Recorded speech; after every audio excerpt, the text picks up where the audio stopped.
Hi, and welcome back to Becca's Kitchen.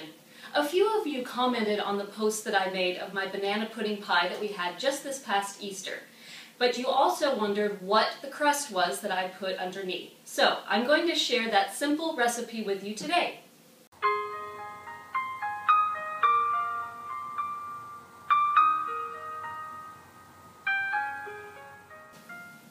This is a great recipe in which to utilize the leftover pulp that I get when I make my homemade almond milk. If you haven't had a chance to see that video yet, please have a look in my videos below. My first ingredient is made from the leftover pulp. I just dehydrate it and then grind it up to make my almond flour. So this is a half a cup of that almond flour. And then here I have also a half of a cup of wheat-free oat flour. This is a tablespoon of the palm sugar that I use in so many of my recipes. This is a half a teaspoon of sea salt. And then this is just a quarter teaspoon of cream of tartar.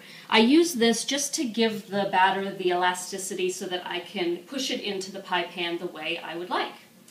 And then next I just have some really cold water on the side here, and I will mix all the ingredients together first, and then I just add this a little bit at a time until I get the consistency that I want.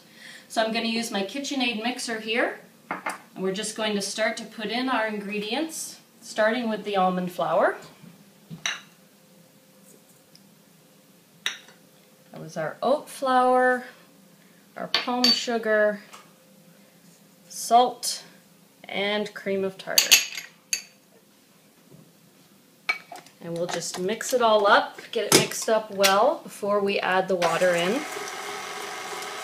I like this because I don't need to use butter. I have made pie crust with butter, but I always try to keep things naturally low calorie and naturally fat free.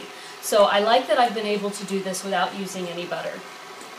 So it's started to mix up. I'll just add a little bit of water at a time, and you can see that it's starting to crumble.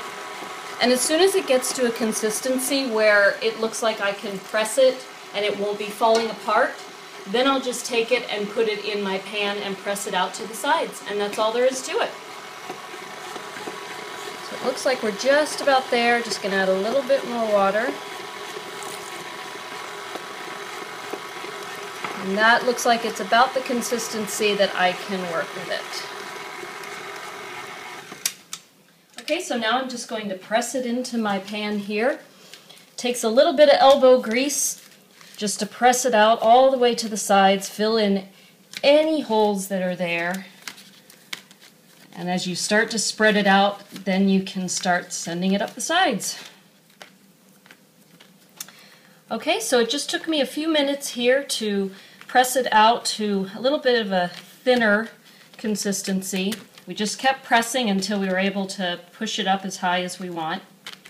Now I've preheated the oven at 350 degrees, and I'm just going to take this and put it in for 12 minutes, and then you can fill it with whatever you'd like.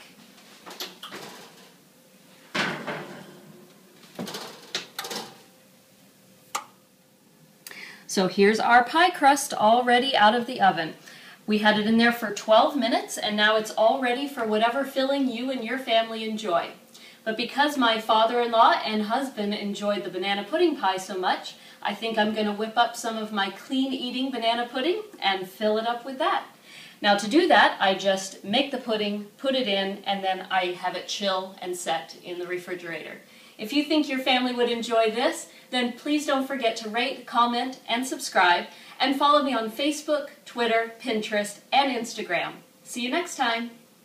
It's taste test time! Okay, our banana pudding pie here has been sitting in the fridge for just a couple of hours, and it's set really nicely. So now it's just time for my taste test.